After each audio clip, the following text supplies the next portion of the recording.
So you think we'll have to adapt prompts like the ones you get out of a prompt library?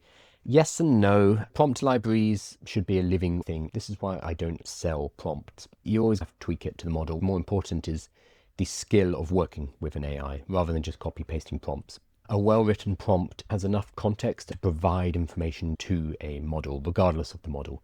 That's why prompts work the same, whether you're using Gemini, whether you're using Claude, whether you are using OpenAI, ChatGPT.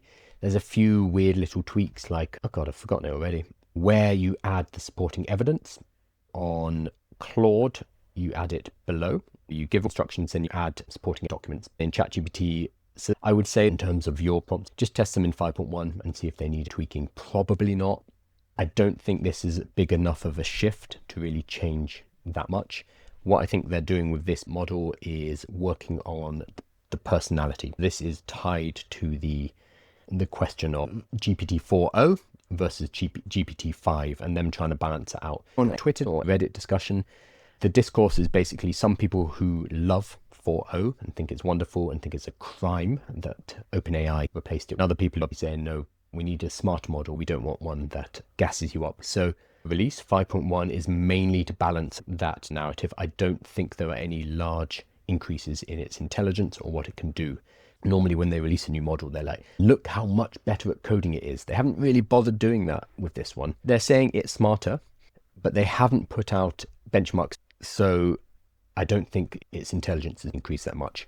In their release, I'll put this in the newsletter tomorrow, they have focused on the fact that it is better at constraining how many tokens it uses. Some models, regardless of what question you ask or what task you give it, it will always use a certain amount of tokens.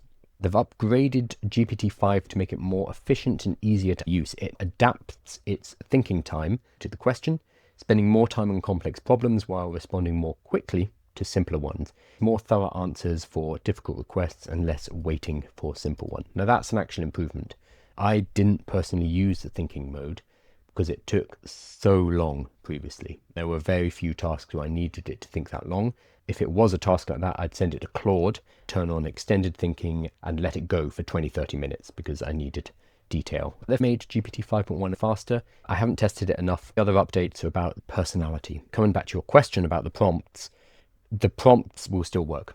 It's just going to respond to them slightly differently based on its new personality. This is all about personality, this update.